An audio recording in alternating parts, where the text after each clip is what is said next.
Hello. Welcome to another edition of Capper Comparison Picks. I'm Ranj, and tonight I will be giving you the Capper Comparison Picks for UFC Austin, the main card. Of course, not all fights in the main card, but 3 of the main card fights for Austin UFC, or UFC Austin, I'm sorry. Be sure to check out the videos I've done throughout the week. Preceding this video, I did one earlier today, and I did one on Monday, and I did one last night. I skipped Tuesday, but nevertheless, I've covered every fight up to this point according to the order on Tapology. So after this, I only got the main and co-main event left to do, and I hopefully will find time to do that tomorrow before I do the live stream. But regardless, let's get into this. We've got pretty good fight setup here for this show. Surprisingly, these are kind of, the lines are a little bit, they're decent, but I think they're, I don't know, we'll get into that. We'll get into what my opinion is. But anyway, starting this show off, we have the lightweight fight between Damir Ismagulov and Guram Kutateladze. Kutateladze. I did say that right. I hope for my Georgian subscribers. I don't want to offend thee. So anyway, Damir Ismagulov is the favorite at -148. That line has moved a little bit. It opened up around -170 and on Bet Online, and now it's at 148. He's got a record of 23 and only 1 loss. That loss happened to be back in 2015 in M1 challenge against Ramazan Esenbayev by unanimous decision. Interesting. But so otherwise, this guy's been on a killer 23 and 1. Unbelievable. But Guram Kutateladze, he's just pretty much just as good. He's only lost twice. He's 12 and 2 for the Georgian Viking. He's a +128. He opened up at +145, meaning money's been coming in on this side, on the Guram Kutateladze side. His losses, his 2 losses, I don't have them written down here, but I think if I remember correctly, his last loss was also 2015. Quite a ways ago for both these fellas from the last time they took a L. So this is a very good matchup. Personally, this is the hardest fight to pick on the entire card. I said that last night, and Johnny K and Blood Money Cody had their live stream last night. I chimed in and chirped into the chat, and I said that when they got to this fight, I'm like, this fight here, the hardest fight to pick in the entire card, in my opinion. But so let's get into this. The favorite, Damir Ismagulov, is coming off a win against Rafael Alves by unanimous decision. Before that, he beat Thiago Moises decision. Joel Alvarez, unanimous decision. These are all decision. He's a decisionator. But he does what he has to get the job done. He's not the most flashiest guy, but he's skilled, and his striking is on point. He does what he has to do to win. He doesn't care about putting on a show. He just cares about getting the W, and that will take care of everything anyway. Before Joel Alvarez, he beat Alex Gorgees in his UFC debut. Guess how? Yeah, unanimous decision, that's right. Prior to that, though, he was an M1. That's why I told you he had his one and only loss back in 2015. But his last fight in M1 before he made his UFC debut was against Artyom Demkovsky. That was not a unanimous decision. Actually, the ref stopped it because of his arm injury for Demkovsky in round 1. The Kazakhstani Ismagulov has a 2-inch reach advantage. He's training, I think, most recently at Tiger Muay Thai. Tapology says something like Fighter Gym in Russia. but that is not true. He's been known to go to American Top Team. He's been seen training there, but I think most recently, I want to say it's been at Tiger Muay Thai in Thailand. He is a master of sport. You know how I like those guys. Master of sport in what? In hand-to-hand combat. Martial arts. Go figure. You know? Yeah. So, Damir Ismagulov, he's got it going on. Now, his opponent also has it going on. Guram Kutateladze. He's the Georgian Viking is coming off his UFC debut fight. He beat Matus Gamrot in a split decision, but arguably he won because there's a lot of fellas saying Matus Gamrot should have won that fight. I guess round one went to Kutateladze, or no, round one went to Gamrot, round two to Kutateladze, and then round three was the one that was up in the air. Some people say it should have went to Gamrot. Some people say it should have went to Guram Kutateladze. I don't know. I mean, I didn't have a dollar in it. I didn't. I swear. I don't know why either. Maybe, you know what? Maybe I did, and maybe I took. I can't remember because I had to have had a dollar in it, but I can't remember who I took in that fight. But anyway, before that he was in Brave FC. That's the regional scene based out of Bahrain, where he beat Felipe Silva. Look at this. Punches, 44 seconds of round one. Not a decision. Interesting. Before that, he was in Superior Challenge. That is a regional scene out of Sweden. That's where he trains. He trains at the All-Star Training Center with, Khamzat Chimaev. So, Guram Kutateladze definitely has a fantastic training partner there. He's, that Matus Gamrot fight was a year and a half ago about, so he's been a little bit he's been out of the scene for a year and a half. So a lot of questions surrounding, has he progressed in that time, or is he going to have a little ring rust? Who knows? Don't know. That Superior Challenge, that's where I left off. He beat Guilherme Cadena, referee stoppage, round one. Before that, Brave FC, Eric De Silva, unanimous decision. And before that, back in Sweden, Superior, Nicholas Johans, TKO, round one. So Guram Kutateladze is complete in his fights by finish. That's a key point here. Ismagulov, mostly throughout his career, he has a couple finishes, but the majority, all decisions. He's a decisionator. This guy's a finisher. This guy has, about almost double the amount of wins as this guy has. This guy has double the amount of losses. I'm just pointing out the obvious. But both of them, phenomenal. I still don't know which way to go.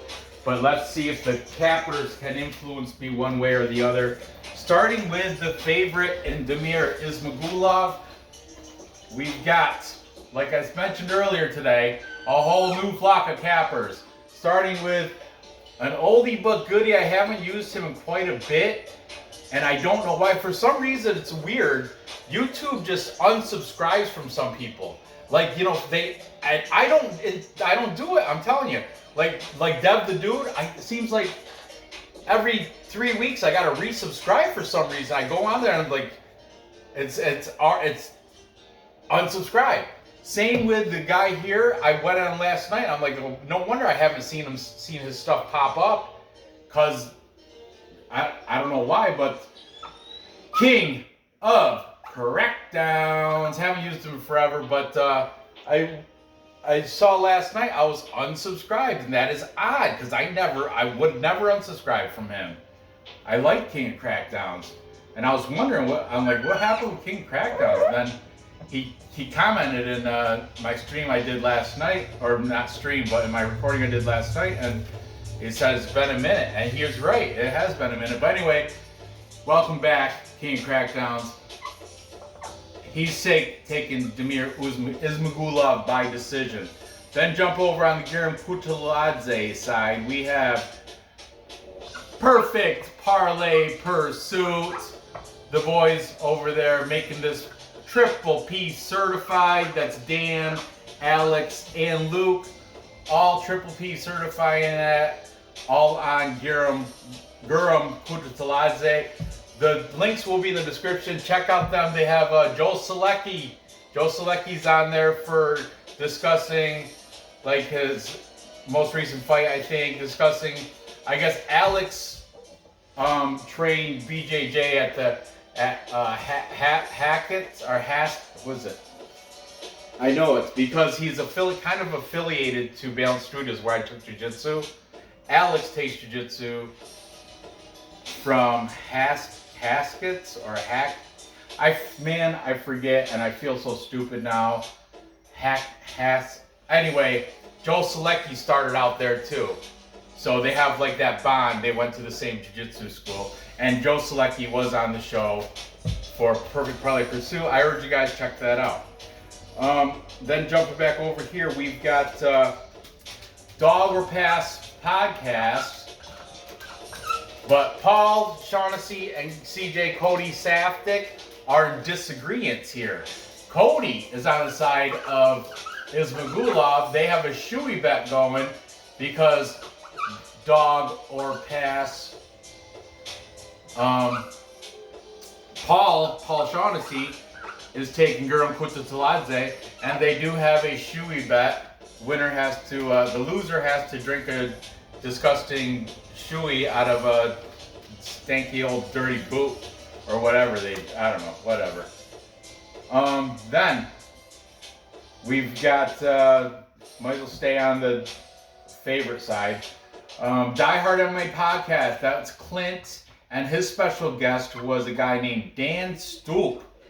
And Dan is taking Ismagulov, but Clint is taking Kutateladze. I love it. I love the disagreements here. Look at how even Steven here. And then finally actually this is 3 people. So actually Kutateladze does have a little edge. But we're gonna call it a draw. That's how many links there are. So finally for the tiebreaker, my good friend, the Bulgarian cowboy Vlad from UFC Celebrities and Classics. Range, if I must take a side, I'll take. Actually, this one he didn't say if I must because he is leaning heavy on the side of Guram Kutateladze, UFC Celebrities and Classics. Kutateladze is his first bet, and then his second bet would be the over 2.5 rounds minus 240. The obviously the bookies also think it's going to go that way as well. He's known to take that. He takes the chalky bets all the time. Vlad does. So there you have that. Man, now I guess it's my turn to pick, and I don't know, guys. I am still kind of on the fence, but I will have to make a pick for this show. Let me find my. There it is. Hard and thought. I think you know what? I'm gonna go with Damir Ismagulov. He's had a better strength of schedule. Kutateladze just came off his UFC debut again. It was a close split decision against Matus Gamrot, where Damir Ismagulov won unanimous decision in his all 4 of his UFC fights since his debut. And I'm high on like people like Joe Alvarez. I like that Spanish guy. Thiago Moises, Rafael Alves, all unanimous decision, not a split decision. There's no debate on who won those fights. So because of that strength of schedule, I'm going to have to lean with the slight favorite here, minus 148. And I think he is a decisionator. I think he's going to get it done by decision. But don't count this guy out. I mean, like I mentioned, toughest pick on the card for me. But If I must take a pick, if I must choose a side, I choose Damir Ismagulov. I love you, Vlad. You're the best. Moving on. Next, we've got the middleweight fight between New Mansa, Joaquin Buckley. Joaquin Buckley taking on Albert Duraev Machete. Not to be confused with the Chinese prospect Machete. This is machete, like the big old knife that you cut down weeds with. Machete. I think that's, Albert Duraev. Okay, this is also the line is, I think, a little bit wide because both these guys have capabilities to win this. But we'll get into it anyway. Buckley, 14-4 as a professional. He's the underdog, 2-1 underdog, plus 203. Opened up at a plus 170. That means money's been dumping in on Duraev. Duraev opened up at a minus 200. He's got a professional record of 15-3, but now it is at minus 238. So that's where the line movement has been going. That money's been going in on Albert Duraev, whatever. Machete. Okay. So let's start with Albert Duraev. He is slightly older. He's 33 to Buckley's 28.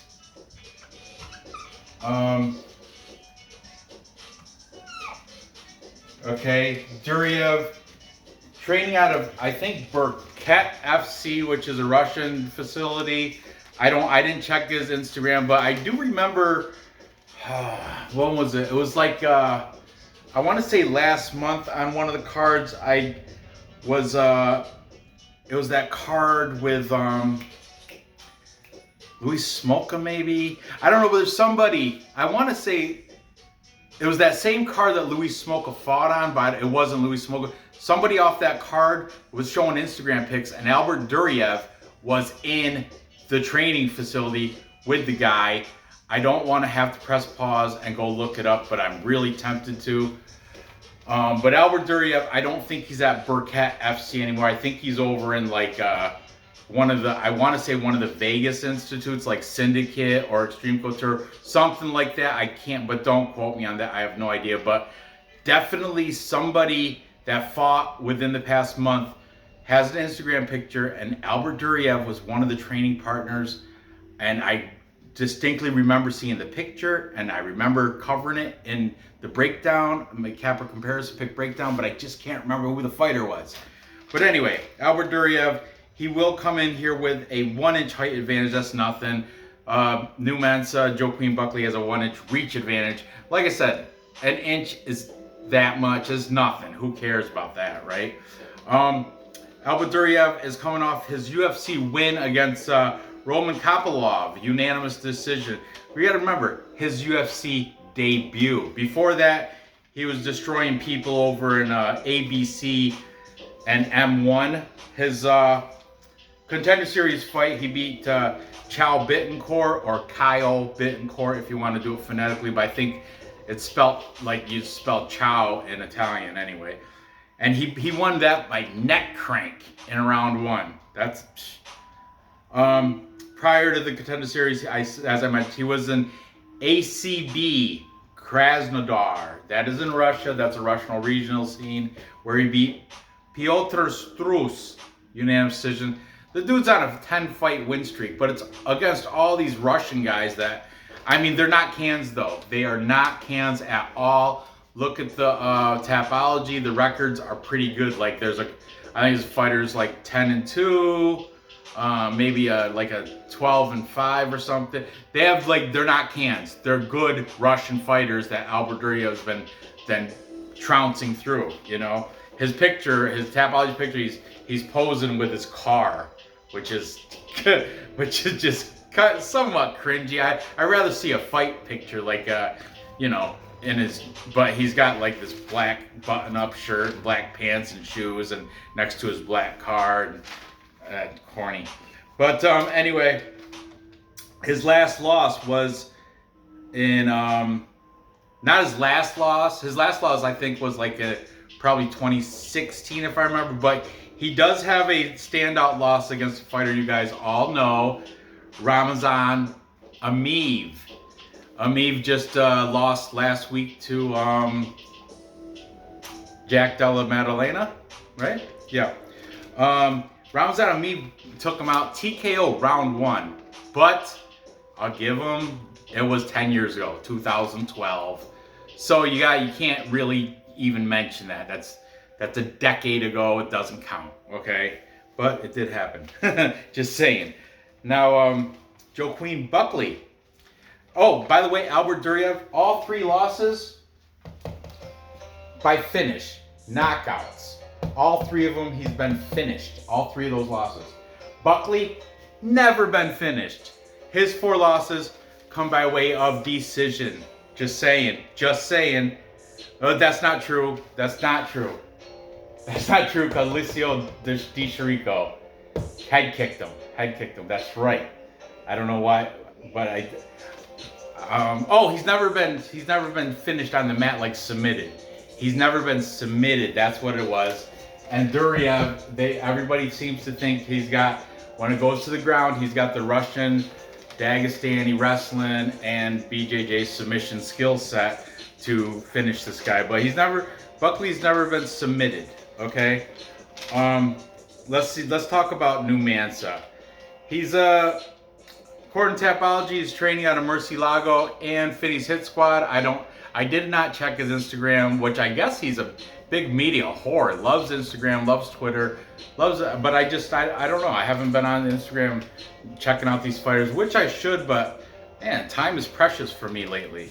So, Numansa, he's coming off a split decision against Abdul Razak Al Hassan, which, you think about it, Abdul Razak Al Hassan has 0 ground game, and Joaquin Buckley does have some good, some decent. He's well-rounded. He can strike and he can play on the ground as well. Before that, he beat Antonio Arroyo, right hook to ground strikes in round 3. Then prior to that, he took that loss to Alessio Di Chirico, head kick, round 1. So he did get finished there, but not submitted, you know. Prior to that, he took out Jordan Wright by hooks in 18 seconds of round 2 for over the Beverly Hills Ninja. I had that picked, and everybody in the world, I think, picked him to win that fight. And before the Jordan Wright fight, he had that fantastic knockout of the year. Could have been knockout of the decade. He had a jumping, spinning back kick that connected and knocked out Impa Kasangane out cold in round 2. It was phenomenal. I remember I was like, whoa! I had to replay it. I replayed it like 4 times, like a weirdo. But anyway, Joaquin Buckley, 4-1 in his last 5. Man, I don't know. I just think I think Duraev will have a slight edge when it comes to the ground game and stuff, but I think striking, Buckley might have it. But Buckley, he got head kick knocked out in round 1 to Alessio Di Chirico, but I don't know if Duraev's got that in him. I think Duraev's more of he's more of, how's he been winning? Oh, neck crank, you know. He does have, and decisions, but Duraev, I would assume Duraev is better on the ground. But I think Buckley can hold his own as well on the ground. And I don't know. Let's see if the cappers can influence my decision here. Taking Albert Duraev, the favorite, -238 favorite. We've got Vlad, UFC, celebrities and classics. If this is one of the ones, he's like, Range, if I must take a side, I take Duraev. But his original pick is fight does not go the distance. Over/under set at 1.5. So I mean, yeah, you're probably right. Probably fight will not go the distance, but I don't know. I can't. I'm staying right away from the total. I have no idea how it's gonna end. I don't even know which side I'm taking yet. I'm gonna figure it out though. Then jump over here. We've got the King of Correctdowns, 50.95. He's saying TKO, round 2 for Joaquin Buckley. Love it, King. I love it. Fantastic pick there. Then jump back over. We've got Die Hard MMA Podcast. Clint is taking Duraev. His buddy Dan did not give an official pick. He said he's kind of leaning Buckley, but he's going to stay right away. Just in a betting standpoint, definitely staying away. And he doesn't really feel comfortable taking a side, but he was, before talking to Clint, he was leaning the side of Buckley, but not enough that I'm going to write his name on the board. So I'm just going to leave that there like that. Then we've got taking Buckley. We've got Perfect, Parlay, Pursuit, Dan the Batman, and he thinks Buckley's going to get a KO. Very good, Dan. So obviously the other guys from Perfect Parlay Pursuit, Luke and Craig, is it? Alex. Oh, Craig, where the hell I get that name? Luke and Alex are both on the side. Alex the Euro Under King and Lukey CK are both on the side of Albert Duraev. And then we've got Dog or Pass Podcast is taking, Cody is taking Albert Duraev. Paul really didn't say, he didn't really pick a side either way. Cody picks a side for every fight. Paul, sometimes he feels it, he'll throw out his opinion, but this one, I want to say he's also agreeing with Cody, but we'll just leave it dog or pass. Cody is definitely taking Duraev. But he does say, they did mention Joaquin Buckley is live for something spectacular. But the thing is, Numansa also, I mean, he could, man, this is tough for me, man. But I'm gonna, you know what? I'm sticking with my gut feeling. I think Joaquin Buckley will shock everybody at plus money. I am a plus money junkie. I'm gonna take Buckley to get it done over Albert Duraev. No, full respect for Albert Duraev, but you know what? Buckley's been there for a bit. I mean, he's been in the UFC for a bit. Where Albert Duraev's got one fight in the UFC, and that was the Roman Kopylov. He won unanimous decision. Where Buckley has several fights. You know, all five of his last five. Albert Duraev, one fight in the UFC, and before that, it was all the Russian ACB and M1 challenge. So at minus 238, I can't lay that on a guy without the type of experience that Joaquin Buckley has. So I'm gonna go with Buckley here, and I think he's gonna get it done. I don't feel. Screw it. Might as well just. I don't have to say the method because he's already plus 203. But for Tapology's sakes, I'm going to say TKO. And I'm going to say TKO round 2, kind of like he did to Impa. I don't think it's going to be a jump spinning back kick. But I think it's going to, just like King of Crackdowns. Thank you, buddy, for saying that. And I agree with you. I think he's going to get a TKO. Round 2, that's what my pick on Tapology is going to be. But my bet is going to be on Buckley straight. Money line minus or plus money, plus 203. Finally, moving on. We have this banger between the Dirty Bird, Tim Means, and Trailblazer, Kevin Holland. Now this is going to be an interesting fight. Kevin Holland is the pretty heavy favorite. Minus 280. He opened up around minus 240, so money's been coming in on Kevin Holland. Tim Means started out at plus 195. He is now plus 240 on BetOnline, so money definitely coming in on the Trailblazer. Tim Means, double-digit losses, stands out. I don't like it. 32, 12, and 1 for the 38-year-old Tim Means. 38. And Holland is he's not even 30 yet, he's 29. But welterweight, it's a funny weight class where you can still get away with victories up until, I would say, he's nearing the end of his career.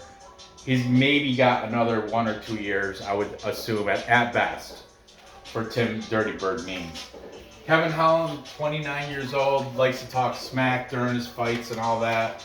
Interesting cat there. Let's talk about Kevin Holland first. He's going to be the home team here. He's out of Fort Worth, Texas. But it's not like Tim Means is coming from the other side of the country. Tim Means out of Albuquerque, New Mexico. But Kevin Holland, a black belt from Travis Luter, BJJ, Travis Luter, an exceptional black belt. He's known, his black belts, like, he's up there in, like, black belt practitioners. He's known throughout. Kevin Holland's coming off a win against Cowboy Alex Oliveira. Right hook to ground strikes, 38 seconds of round 2. Very good on you. However, before that, he had that no contest accidental headbutt against Kyle Dawkins, where Kyle Dawkins was making him look like a chump, owning him. Pretty much knocked him out. Finished him. Pretty much finished him in that fight, if I remember correctly, before the accidental headbutt, which I don't. And Kevin Holland was like talking, "Oh, we got to run this back." Well, why don't you? Why didn't you hear? Kyle Dawkins on this card. He's fighting Roman Dolidze. How come it's weird. Kevin Holland knew if he didn't get that no contest, he would have took the L. That's the truth. Rewatch the fight yourself. Tell me he wouldn't have. So before that, though, he did take the L to Marvin Vettori, unanimous decision. Prior to that, he took an L to Derek Brunson, and I shit you not, that fight, Kevin Holland threw that fight. I heard a rumor. I don't know. I can't verify if it's true or not, but Kevin Holland has this female cousin that lives Kevin Holland's from Texas. Female cousin lives, I want to say, like, either Vegas or like a different state, like Nevada, a different state, and he told his cousin's boyfriend to put $10,000 on Derek Brunson. Derek Brunson was like definitely a big plus money. I think he was maybe plus 400, something crazy. So $10,000. If he was plus 400, I can't remember what it was, but say just for hypothetically, he was plus 400. $10,000 would have made $40,000. That you would have that's $50,000 you would have got from that. Kevin Holland. This is rumor, and then if you watch that fight, very sus, very suspicious. Kevin Holland was easily getting taken down. It was kind of like he wasn't into it. He was just going with the motions, and it was just haunting. After I rewatched that fight, after I heard the rumor that he threw the fight, I rewatched it, and I'm like, he didn't even act that well. He didn't even act like he was trying to win. It's a messed up fight. Go ahead and check for yourself if you don't believe me. But anyway, before that, he did beat Ronaldo Jacare Souza by TKO round 1. Good on Kevin Holland for that. He's got a 1-inch height advantage and a 6-inch reach advantage against old Dirty Bird Tim Means. Now, let's talk about Tim Means. Tim Means, also a BJJ black belt, out of Fit NHB in Albuquerque, New Mexico. I watched a James Lynch interview with Tim Means in regards to this fight. He's been training with a guy out of the Fit NHB. The guy just turned pro. He's like 2-0 as a pro, but he's a pretty decent amateur record as well. His name is Ty Miller. And why was he training with Ty Miller? Because Ty Miller has an 81-inch reach or something like that, and he's like 6'2". He's pretty much the same size as Kevin Holland, and he told James Lynch that he's been also bringing in lengthy, long boxers just to get him ready to to fight Kevin Holland. He's going like that Ty Miller, amateur MMA guy, and the amateurs. They're trying to. They have to prove something. So they're going out there. Like if you're going, you train with veterans. You might learn something stuff. But Tim Means is damn near 50 fights. There's not much more he's gonna learn.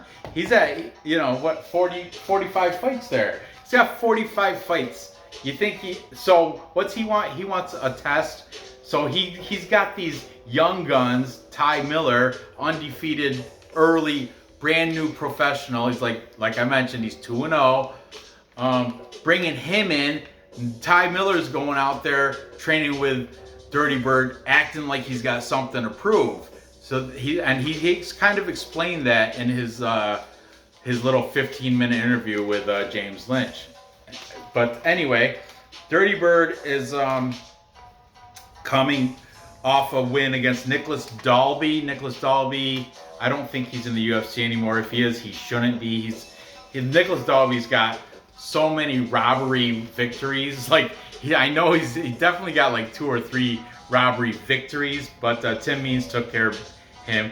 Took care of Mike Perry. Mike Perry also not in the UFC. Last time I knew, he was in Bare Knuckle and maybe some other promotion, maybe Eagle. I don't know. But Mike Perry's still fighting, just not under the UFC moniker. Before that, he beat Laureano Staropoli. As I mentioned, Staropoli not that. I mentioned that earlier this week because somebody else had beat him. I think it was somebody else on this card beat Laureano Staropoli's last fight. I just can't remember who it was. But anyway, Staropoli, not, I guess he's a staple. I don't think he's in the UFC either. Matter of fact, I don't know. Before that, he took a loss to Daniel Rodriguez by standing guillotine round 2. Daniel Rodriguez definitely still in the UFC, but that's a loss. So nothing to say there. And prior to that, he beat Thiago Alves, where Dirty Bird had a guillotine of his own in round 1, showing that he also does possess a BJJ black belt. So this fight, interesting enough. I mean, everything sensibly says go for Kevin Holland, but can Kevin Holland be trusted though? He threw that fight to Derek Brunson. Here's the catch though, Kevin Holland's fighting he's out of Fort Worth, Texas, and where is this taking place? In Austin, Texas. So it's not like he's gonna throw a fight in front of his home crowd. Well, I don't know. Was that Derek Brunson? Where was that? Was that in Houston?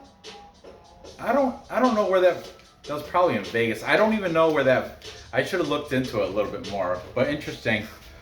Kevin Holland here, a big minus 280. Tim Means plus 240. So if you put $10,000 on Tim Means, on a, that would be $24,000.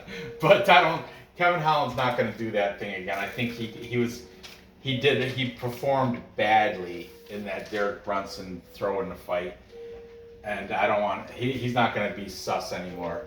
So I think he's going to come out and give it his best.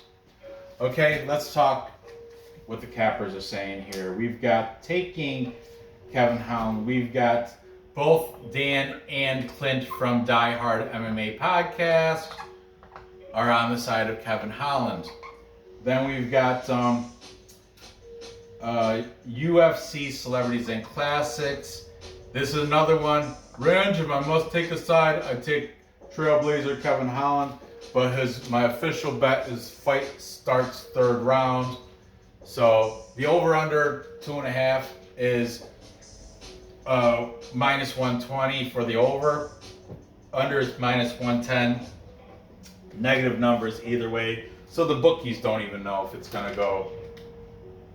Is this fight to start round 3? Yeah, fight to start round 3. Interesting, Vlad. I don't know what the odds are on that. But anyway, if he must take a side, he's going to take Kevin Holland. Then we've got Dog or Pass Podcast. Also, Cody, I think Paul as well. Both taking Kevin Holland. We've got king of crackdowns, saying Kevin Holland get the TKO. Round 3, really? Okay. Okay, I suppose I can see that happening. Triple P, not certified. Perfect Parlay Pursuit. Lukey CK, and Dan the Batman on the side of Kevin Holland. However, Alex claiming the board, his half of the board by himself, being the contrarian picker. Alex, the Euro Under King, solely taking Dirty Bird Tim Means. And usually Alex fades the older fighters, but in this case, he thinks Holland is somewhat fraudulent. That's how I portrayed him breaking it down. He was saying like, you know, what's gonna happen when Holland's out there? Oh, you like that, talking shit, and Dirty Bird smashes him in the face, and just like, yeah, I do like that. So I don't know, something to that effect. Go ahead and watch it yourself. Links in the description. But I kind of agree with Alex, man. Holland should, on paper and all rights, he's younger, you know, he's got probably better cardio, but I just can't trust the dude. And that, you know, what sticks out is that performance against Kyle Dawkins, where he just got pretty much owned until the accidental headbutt. Oh, here's a way you can leave this fight without taking an L. That's pretty much what that headbutt. Because, I mean, the headbutt wasn't that. I mean, I don't know. I suppose it was a legit headbutt, but really, I don't. It's just weird. It's just weird. So, I guess on Tapology, my pick is going to have to be Kevin Holland. Reluctantly, I don't like it. But I will hedge bet Tim Means proudly hedge bet Tim Means. I might even, you know what, if after I watch the face-offs, I might even flip my pick. But for this parlay's sake and for Tapology, as of right now, I'm going to take Kevin Holland to get it done. And I think he's probably going to get it done by decision. Unfortunately, I don't see him finishing Tim Means.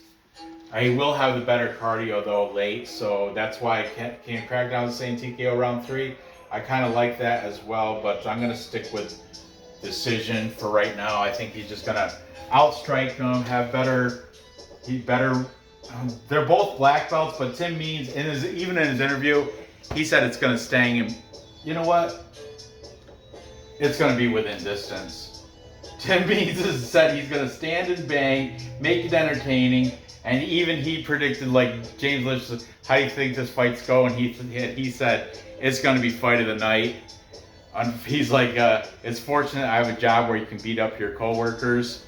And he was classy about it. Tim Means was classy about it, and I think he's legit going to go out there, give it his all, and it's either going to be one of those, I'm going to be knocking somebody out or someone's going to knock me out. He's going to keep it on the feet as well. So we're going to say Kevin Holland TKO,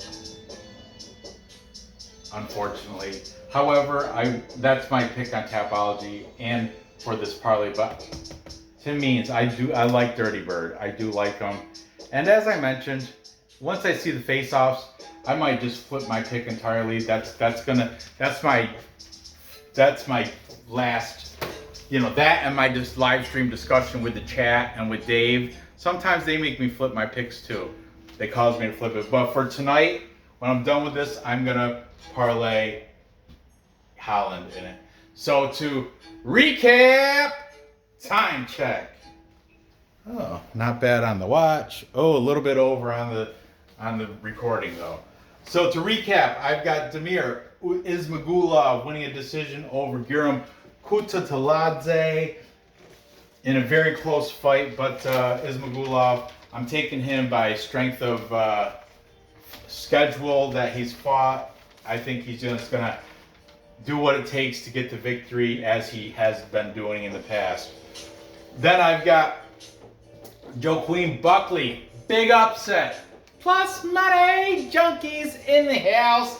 I got Buckley taking out Duraev, TKO, round 2, in some, I don't think it's going to be a jump spinning back kick, but I think he's gonna do something nice, and maybe it'll be like he's gonna rock him, then follow him to the ground, do a little bit of ground and pound. I don't know, but I think Buckley is a little bit more physical. I like his uppercuts on the inside. I like his striking. I think he can handle himself on the ground. I think he's got good get-up game. I'm not sure how great his takedown defense is, but find that stuff out through Dave on stats when we do the live stream. But I'm taking Buckley for the underdog pick of the show. Plus 203. Let's go, Joaquin Numansa Buckley. And finally, I'm reluctantly taking Kevin Holland. I don't trust him. I don't trust the pick. I like Kevin Holland, but that Kyle Dawkins fight just sticks out in my head, and that Derek Brunson fight sticks out in my head too. Both those fights stick out in my head, and his loss to Marvin Vettori as well. It's just Kevin Holland is, he's a big question mark to me. I don't know. I mean, I like the dude, but if it was a different matchup, if it wasn't old Tim Means, Dirty Bird, I would be fading Holland. But here I think he's going to have enough to beat Tim Means. But low key, I will be rooting for Tim Means, and I am going to hedge bet him because I think he's capable and could win against Kevin Holland at plus money.